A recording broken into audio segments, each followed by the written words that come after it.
मैंने हथियार चलाना नहीं भूला है, शमी के वृक्ष पर टांगे हैं। ये एक कहावत है। तो आज मैं खड़ा हूँ खेजड़ी के नीचे। खेजड़ी हमारे राजस्थान का राज्य वृक्ष, इसको क्षेत्रीय भाषा में खेजड़ी बोलते हैं, खेजड़ा बोलते हैं, समी भी बोलते हैं। इसको राजस्थान का कल्प वृक्ष भी कहते हैं। ये एक हमारे राजस्थान का बहुमूल्य वृक्ष है। और ये इसमें कई सारे मतलब कि ये जड़ से लेकर तने तक पूरा का पूरा मानव से लेकर पशु के जीवन में ये अपना महत्व रखता है। इसके बारे में बात करें तो फरवरी और मार्च में इसके ऊपर फूल आते हैं और मार्च और अप्रैल में इसके ऊपर फली लगती है, जिसको राजस्थानी भाषा में सांगरी बोलते हैं। और मई और जून में ये फली बड़ी हो जाती है और पक जाती है, जिसको हमारे यहाँ राजस्थानी भाषा में खोका बोलते हैं। सांगरी की हमारे यहाँ कच्ची सांगरी की सब्जी बनती है और उसको उबाल कर स्टोव में भी रखा जाता है, जो कई वर्षों तक खराब नहीं होती, यानी कि लगभग 3 से 4 वर्ष तक खराब नहीं होती है। और इसके बाद जब सांगरी पक जाती है तो वो सूख कर गिर जाती है, तो उसका जो जिसको खोका बोलते हैं, उसको मिक्सी में ग्राइंड करके उसके अलग अलग व्यंजन बनाए जाते हैं।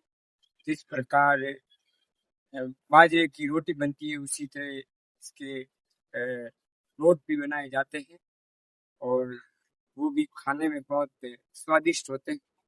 इसके बारे में हम बात करें तो इसके जो ये ऊपर की पत्तियां हैं, इसको लूम बोलते हैं।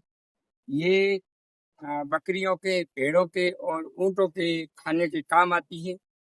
उसके बाद इसके जो कांटे होते हैं उनको चांटी बोलते हैं। उसके बाद ये जो होता है वो फड़ बोलते हैं इस पूरे भाग को, डंठल को।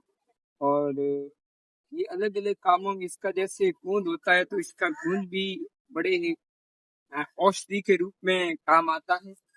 इसकी जो छाल है वो भी आयुर्वेदिक और एलोपैथिक में तो काम आती ही है, लेकिन हमारे यहाँ देसी इलाज में भी छाल यानी किसी घाव पर लगाई जाती है। इसकी छाल को पीस कर तो उसका घाव है वो घाव भर जाता है। और इसकी जड़ें हैं वो बहुत ऊंडी होती है, यानी बहुत गहरी होती है। तो ये राजस्थान यानी मरुस्थल में 45 से 55 डिग्री टेम्परेचर में भी सर्वाइव करती है। और खास करके ये मृदा अपरदन को रोकती है। इसमें एक गूंद लगता है, वो गूंद कई औषधियों में काम आता है। और औषधि के अतिरिक्त हमारे यहाँ देसी जो पौष्टिक खाने बनाए जाते हैं वो उन व्यंजन में भी डाला जाता है लगभग। और दूसरी आगे की मैं जानकारी दूं, मेरे को याद आया कि हमारे यहाँ राजस्थान में इसका सांस्कृतिक महत्व भी है। गोगा जी हमारे राजस्थान के लोक देवता हुए हैं।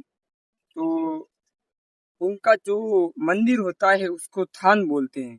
तो उसका थान भी खेजड़ी वृक्ष के नीचे ही होता है। और इसका खास करके जो विष्णुई समुदाय के लोग हैं वो अपना पवित्र धार्मिक वृक्ष मानते हैं। और इसके लिए एक हमारे राजस्थान में बहुत ही महत्वपूर्ण एक घटना हुई थी, अमृता देवी विश्नोई वाली।